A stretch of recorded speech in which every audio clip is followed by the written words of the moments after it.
যদি হও সুজন, তেঁতুল পাতায় নজর। ভারতীয় উপমহাদেশে এখন এমনই সুজনের ভূমিকায় নয়াদিল্লি।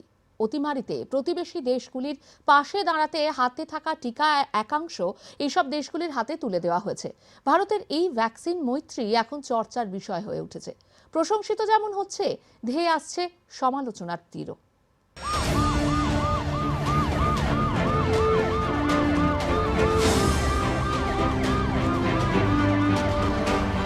ড্রাগনের দেশকে টেক্কা দিতে ভারতের এখন ভ্যাকসিন হাতিয়ার।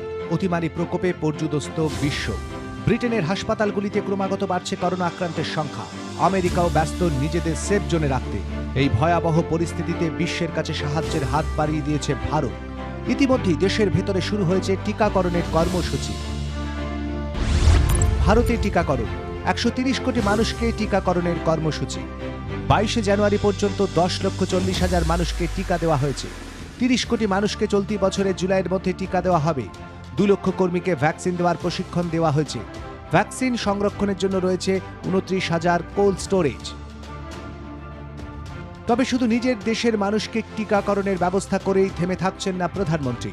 এই ভ্যাকসিন দিয়েই এবার প্রতিবেশী দেশগুলির সঙ্গে কূটনৈতিক সম্পর্ক মজবুত করতে চাইছে ভারত।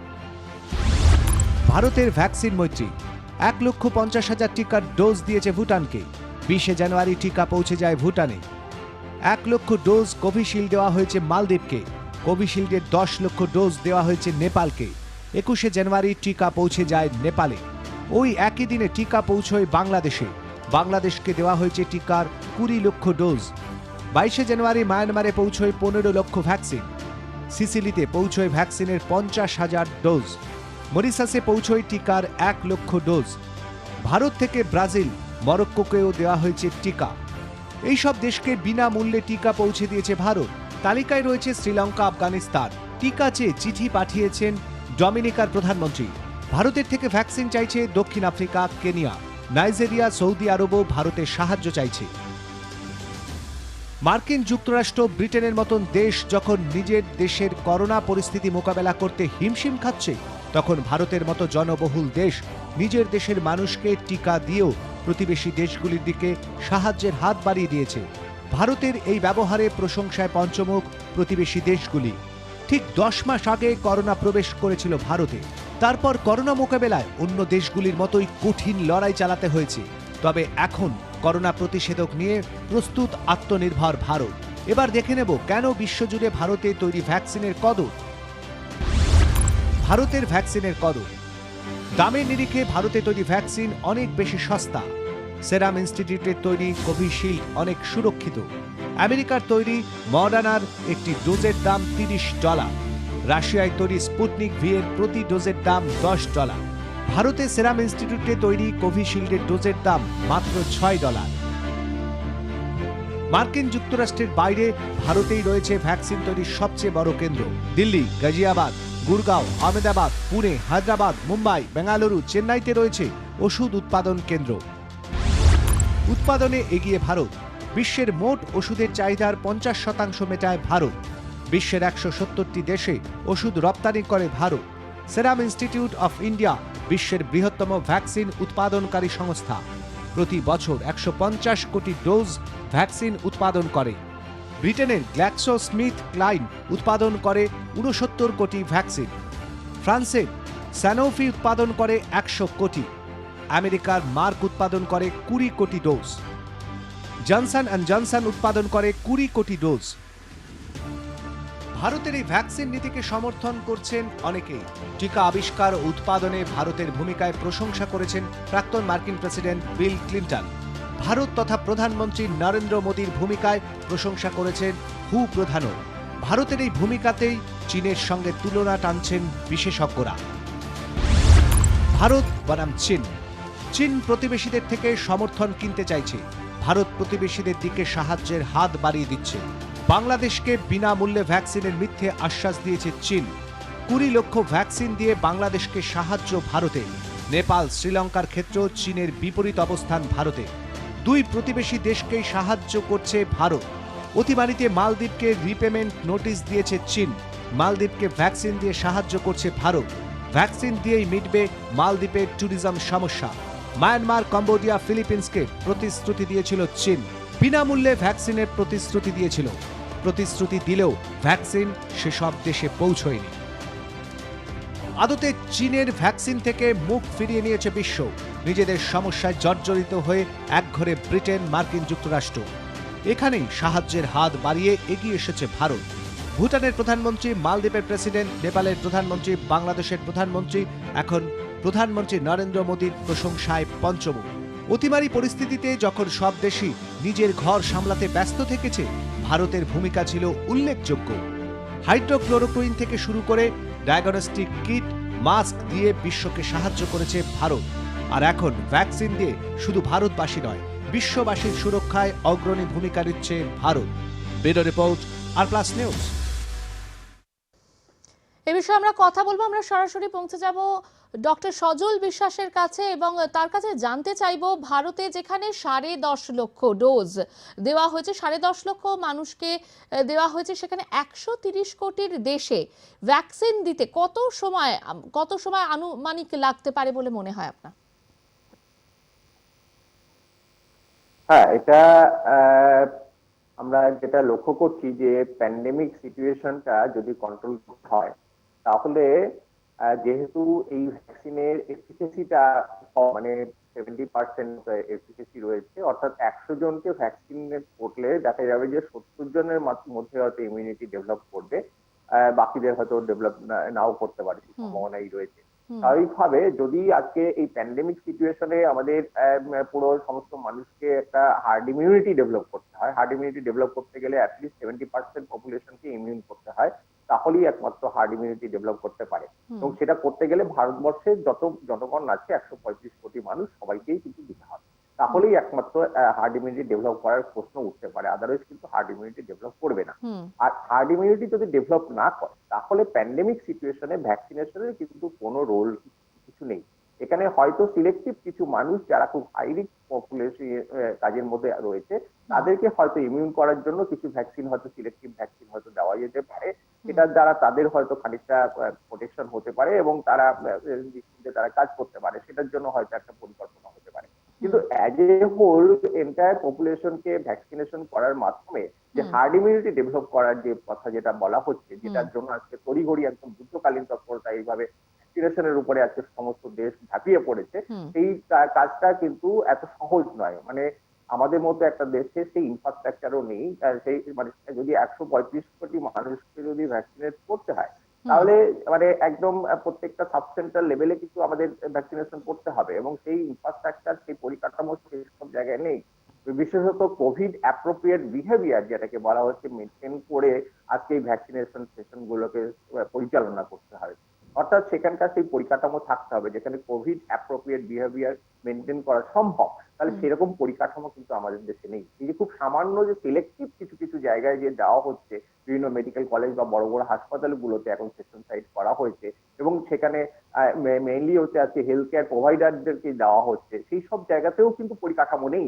আপনারা লক্ষ্য করলে দেখতে পাবেন যে সেখানে কোভিড অ্যাপ্রোপ্রিয়েট বিহেভিয়ার আজকে মেনে চলার মতো পরিকাঠামো সেখানেই নেই। তাহলে সমস্ত একদম গ্রাসরুট লেভেল পর্যন্ত তো একেবারেই নেই, তাহলে সেখানে দেওয়া তো একেবারেই সম্ভব নয়। এইভাবে এই যে একটা মানে একটা লিমিট তোলা হচ্ছে, যে সমস্ত মানুষকে যেন আজকে উদ্ধার করার জন্য সমস্ত দেশের রাষ্ট্রনায়করা আজকে মানে উঠে পড়ে লেগেছে, মানুষের দুঃখ কষ্টে তাদের যেন কোনো ঘুম নেই, চোখে জল আসছে, এরকম একটা অবস্থা আজকে মনে হচ্ছে। তাহলে এত 1 বছর ধরে তারা কি করছিল? আজকে যে প্রিভেন্টিভ কেয়ার যেগুলো করার কথা ছিল, আগে থেকে যে বিমানবন্দর বন্ধ করার কথা ছিল, আগে থেকে যে অ্যাক্টিভ অ্যান্ড প্যাসিভ সার্ভিলেন্স এবং মানুষের ট্রিটমেন্টের ব্যবস্থা করা, আইসোলেশনের ব্যবস্থা করার কথা, সেগুলো কি করছিল? সেগুলো তো করেনি। তাহলে আজকে হঠাৎ ভ্যাকসিন নিয়ে তাদের এত মাথা ব্যথা হলো কোত্থেকে? এই জায়গাগুলো কিন্তু আজকে অনেক মানে প্রশ্নের সম্মুখে এসে দাঁড়াচ্ছে। ভ্যাকসিন অবশ্যই কিছু, আমি বারবার বলছি, ভ্যাকসিন অবশ্যই কিছু যারা হাই রিস্ক পপুলেশন রয়েছে তাদেরকে প্রিভেন্ট করার জন্য কিছু হয়তো কাজ করতে পারে। এবং এই যে ভ্যাকসিন গুলো এসে গেছে অলরেডি, আমরা দেখছি যে কোভিশিল্ডের মতো ভ্যাকসিন, যেটা আমাদের সিরাম ইনস্টিটিউট যেটা তৈরি করছে, সেটার ক্ষেত্রে দেখা গেল থার্ড ট্রায়াল কমপ্লিট হওয়ার আগে দেখা গেল যে আমাদের দেশে থার্ড ট্রায়াল কমপ্লিট হওয়ার আগে প্রোডাকশন হয়ে গেছে, যেটা এথিক্যালি এটা করাই যায় না। এথিক্যাল কমিটির ছাড়পত্র পাওয়ার আগে প্রোডাকশন হয়ে যাচ্ছে, এগুলো এথিক্যালি মানা যায় না, এথিক্যালি করা যায় না এগুলো। তাহলে সায়েন্সের এথিক্সের বিরোধী এগুলো। তাহলে সেগুলো কিন্তু, তাহলে এইগুলো কেন এত তৈরি হচ্ছে? এগুলো কি তাহলে ব্যবসার জন্য? এবং এই যে গোটা ওয়ার্ল্ড জুড়ে যে ভ্যাকসিনের যে বিরাট যেমন বিলিয়ন বিলিয়ন ডলার্সের যে বিজনেস রয়েছে, আজকে সেটার জন্য কি আজকে একটা কোম্পানি কার আগে কি আজকে মার্কেট দখল করবে সেটার জন্য এই লড়াই চলছে। আর আসল যে মূল যে কাজটা এই সময় ছিল, যেখানে ড্রাস্টিক্যালি আজকে আমাদের এপিডেমিক কার্ভটা নেমে গেছে, অর্থাৎ প্রচুর আজকে ইনফেকশন রেট কমে গেছে, ডেথ রেট কমে গেছে, তো সেই সময় যেটা আমাদের মেইন কাজ ছিল ইন্টেনসিফাই করে এবং সেখানে আজকে কেসগুলোকে সার্চ করে ফাইন্ড আউট করে সেগুলোকে আইসোলেট করা এবং সেগুলো ট্রিটমেন্টের ব্যবস্থা করা, সেটা যেখানে সব থেকে জরুরি কাজ ছিল, সেই কাজটা আজকে নেগলেক্টেড হচ্ছে। সেই কাজের দিক থেকে আজকে ফোকাসটা চলে গেছে আজকে ভ্যাকসিনেশনের দিকে। এই যে একটা জায়গা আজকে তৈরি হয়েছে, সেটা সেখানে একটা পলিটিক্যাল গিমিক চলছে। আজকে কে তার উপরে আজকে পলিটিক্যালি রাজনৈতিক দিক থেকে আজকে টেক্কা দেবে, সেই আজকে প্রচার চলছে আজকে আমরা দেখতে পাচ্ছি। এবং তারই একটা অঙ্গ হিসাবে আমরা মনে করি যে বিভিন্ন দেশগুলোকে এই যে দেওয়া হচ্ছে, আগে নিজের দেশের জায়গাটা আগে দেখা দরকার। অবশ্যই নিশ্চয়ই আমার ট্রিটমেন্টের মতো জায়গাটা নিশ্চয়ই আমরা মনে করি যে আন্তর্জাতিক সীমারেখা থাকা উচিত নয়, এটা বাস্তব। এটা ট্রিটমেন্ট থাকা উচিত সমস্ত মানুষের জন্য, এটা যেহেতু একটা ট্রিটমেন্টেরই পার্ট, প্রিভেন্টিভ কেয়ারের পার্ট, তাই মনে করি যে সমস্ত মানুষের জন্য এটা অবাধ এবং ওপেন থাকা উচিত এবং ফ্রি থাকা উচিত আমরা মনে করি। কিন্তু এখানে সবার আগে তো যে মানুষগুলো টার্গেটেড পপুলেশন, আমাদের দেশের যেসব মানুষগুলো হাই রিস্ক ইয়ের মধ্যে রয়েছে, যেসব স্বাস্থ্যকর্মীরা, ডাক্তাররা, নার্সরা, তারা যেভাবে যুদ্ধকালীন তৎপরতায় গত এক বছর ধরে যারা কাজ করছে, তাদের কথাটা তো আগে ভাবতে হবে, তাদেরকে আগে কমব্যাট করতে হবে। এবং তার পাশাপাশি যেসব ফ্রন্টলাইন ওয়ার্কার যারা রয়েছে, তারাও আজকে যুদ্ধকালীন তৎপরতায় কাজ করছে, তাদের জন্য ভাবতে হবে। এবং এদেশে যে অত্যন্ত সাধারণ মানুষ রয়েছে, যারা মানে দিনরাত খেটে যারা এরকম একটা কোভিড পরিস্থিতিতে কাজ করছে, তাদের কথা তো সবার আগে ভাবা উচিত ছিল। এই জায়গাগুলো না ভেবে আমি মনে করি এটাকে একটা রাজনৈতিক একটা গিমিক চলছে এবং একটা বিজনেসের একটা কোভিড ভ্যাকসিনেশনে নিয়ে যে একটা বিরাট রকমের মুনাফা করলে যে একটা বিরাট রকমের বিজনেস চলছে, সেই বিজনেসেরই একটা পার্ট হিসাবে এইসব অ্যাডভার্টাইজমেন্ট গুলো চলছে বলে আমরা মনে করি ডক্টর ফোরামের পক্ষ থেকে। অসংখ্য ধন্যবাদ ডক্টর বিশ্বাস। আমরা কথা বলছিলাম ডক্টর সজল বিশ্বাসের সঙ্গে এবং তিনি যেমনটা জানালেন যে আনুমানিক যে সময় লাগতে পারে এবং হার্ড ইমিউনিটি তৈরির যে প্রসঙ্গ উঠে আসছে, সেখানে কিন্তু অনেকগুলি প্রশ্ন রয়েছে এবং সেখানে দাঁড়িয়ে 10.5 লক্ষ এখনো পর্যন্ত দেওয়া সম্ভব হয়েছে ভ্যাকসিন, যেখানে 130 কোটির দেশ এবং সেখানে 70% মানুষকেও ভ্যাকসিন দিতে গেলে যে সময় লাগবে তা যথেষ্ট। এবং সেই জায়গায় দাঁড়িয়ে প্রতিবেশী রাষ্ট্রকে এইভাবে ভ্যাকসিন দিয়ে দেওয়া, সেটা অবশ্যই অনেকগুলি প্রশ্ন তুলছে। এই মুহূর্তে আমাদের সঙ্গে রয়েছেন আন্তর্জাতিক সম্পর্ক বিশেষজ্ঞ রাজাগোপাল ধর চক্রবর্তী। আপনাকে আরপ্লাস নিউজে স্বাগত। আপনার কাছে জানতে চাইব যে এই যে প্রতিবেশী দেশগুলোকে ভারতের তরফ থেকে ভ্যাকসিন দেওয়া হচ্ছে, যেখানে কিন্তু দেশবাসী অনেক, যে সংখ্যায়, বিপুল সংখ্যায় দেশবাসী কিন্তু ভ্যাকসিনের অপেক্ষায় রয়েছে, সেই জায়গায় দাঁড়িয়ে প্রতিবেশী দেশগুলোকে এইভাবে ভ্যাকসিন দেওয়া, সেটা কি কেবলমাত্র কূটনৈতিক সম্পর্ক ভালো রাখার জন্যই? না, দেখুন, কূটনৈতিক সম্পর্ক তো আছেই, তার সঙ্গে হিউম্যানিটেরিয়ান ব্যাপারটা, মানবিক ব্যাপারটাও রয়েছে। কেননা খেয়াল রাখতে হবে যে ভ্যাকসিন তৈরির ব্যাপারে ভারত একটা অগ্রগণ্য দেশ, প্রথম সারির যে সমস্ত দেশগুলো আছে তাতে আমরা অন্যতম। আমাদের যে সিরাম ইনস্টিটিউট, তারা পৃথিবীর বিভিন্ন দেশে প্রায় 170টা মতন দেশে ওরা ভ্যাকসিন সরবরাহ করে থাকে। এবং এটাও খেয়াল রাখতে হবে, ভারত বায়োটেক ওরা যে রোটোভ্যাক বলে যে ভ্যাকসিন তৈরি করেছে, সেটা আমরা যে ভ্যাকসিন অ্যালায়েন্স তৈরি, ওটা হচ্ছে যে পেট খারাপের ব্যাপারে একটা আন্তর্জাতিক স্বীকৃতি পেয়েছে এবং সেটা বিভিন্ন দেশে ব্যবহৃত হয়। তো ভ্যাকসিনের ব্যাপারে ভারতের একটা বিরাট সুনাম আছে। এখন ব্যাপারটা হচ্ছে যে আমরা আমাদের যে ফ্রন্টলাইন ওয়ার্কার্স, তাদেরকে আমরা প্রথমে দেবো ঠিক করেছি এবং সেটা দেওয়া শুরু হয়ে গেছে। এবং দেবার পর থেকেই ভারতবর্ষ সরকারের কাছে ব্রাজিল রিকোয়েস্ট করেছে এবং সেখানে অত্যন্ত দুরবস্থার মধ্যে তারা চলছে। তাদের মানে এক্সপেন্সিভ মডার্না বা ফাইজার এবং সেগুলোকে মানে রেফ্রিজারেশন করার মতো -70-80 হ্যাঁ, সেই ধরনের রেফ্রিজারেশন ব্যবস্থাও নেই। আমাদের কাছে চেয়েছিল, আমরা মোটামুটি যতগুলো পারা যায় ওদেরকে দিয়েছি। এবং আমরা দেখুন, আমাদের যে পার্শ্ববর্তী দেশগুলো যেটা আপনি বললেন, আমাদের সার্কভুক্ত দেশগুলো আছে, এখানে আমরা চুক্তিবদ্ধ এবং যে চুক্তির ভ্যাকসিনের ব্যাপারে একটা ইন্টারন্যাশনাল অ্যালায়েন্স আছে, সেখানেও আমরা চুক্তিবদ্ধ হয়ে আছি। এখন খেয়াল রাখতে হবে, আমরা যদি এগুলোকে না দিই, এই জায়গায় কিন্তু চীন ঢুকে পড়বে, চীন সেখানে সরবরাহ করতে শুরু করবে, এদের বেশ। সঙ্গে একটা বন্ধুত্ব করার চেষ্টা করবে। তার ফলে দেখা যাবে যে চীনের যে প্রাধান্য সেটা আমাদের পার্শ্ববর্তী দেশগুলোতে আরো দ্রুত ঢুকে পড়বে। এবং এই জায়গায় দাঁড়িয়ে আমরা নিজেদের স্বার্থ কিছুটা ত্যাগ করেও আমরা পার্শ্ববর্তী দেশগুলোর এই হিউম্যানিটেরিয়ান কারণে এসেছি, এটা অত্যন্ত প্রয়োজন। ভারত দেখিয়েছে যে আমরা সকলের সব মানব জাতির পক্ষে রয়েছি, এটা আমাদের যুগ যুগ ধরে আমরা সেটা বেশ, করে এসেছি। বেশ। এবং একই সঙ্গে যে জায়গায় আজকের আমরা আছি, ভারত যদি না থাকে চীন সেই জায়গায় ঢুকে পড়ার সম্ভাবনা আছে। বেশ। এবং যদিও চীনের যে ভ্যাকসিন যেটা আছে সিনাভক বা এরকম কিছু নাম, সেটা কিন্তু এখনো আন্তর্জাতিক সম্মানটা পায়নি। ভারতের তৈরি যদি অক্সফোর্ডের এটা রয়েছে কোভিশিল্ড, সেটা কিন্তু একটা আন্তর্জাতিক মর্যাদা বেশ, রয়েছে। বেশ। এই ভারতের তৈরি সেটাই সবাই চাইছে এবং ভারত মনে করছে আমার ফ্রন্টলাইন ওয়ার্কারদের দিয়ে আমি কিছুটা দিতে পারবো, তারপরে আবার আমার দেশের মানুষকে আমরা দেবো। বেশ বেশ আমাদের যে রয়েছে ইনফ্রাস্ট্রাকচার আছে, তাতে আমরা অনেক ভ্যাকসিন তৈরি করতে পারবো কয়েক মাসের মধ্যেই। একেবারে অসংখ্য ধন্যবাদ। আমরা কথা বলছিলাম আন্তর্জাতিক সম্পর্ক বিশেষজ্ঞ রাজা গোপাল ধর চক্রবর্তীর সঙ্গে। সময় এখন ছোট্ট একটা বিরতির পর আবারও ফিরছি, সঙ্গে থাকুন।